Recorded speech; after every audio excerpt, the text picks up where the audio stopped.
Syederalun, Rusia rilis senjata mematikannya, yaitu drone Orion. Drone ini memiliki kemampuan tempur yang mutakhir dan diklaim menjadi salah satu drone terbaik di Rusia. Wujud fisik dan detail kendaraan udara tak berawak itu akan dirilis di rangkaian pameran Dirgantara di Moskow pekan ini.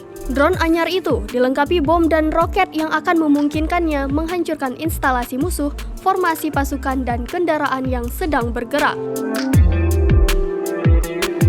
Pesawat yang dikendalikan dari jarak jauh ini menggendong bom presisi yang memungkinkannya menghancurkan emplasmen stasioner serta tank dan pengangkut personel lapis baja.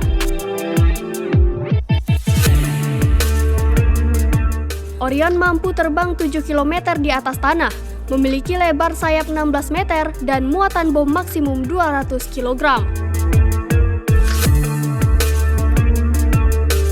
Drone Orion versi awal digunakan militer Rusia dan telah dikerahkan untuk ikut operasi udara di Suriah terhadap kelompok ISIS.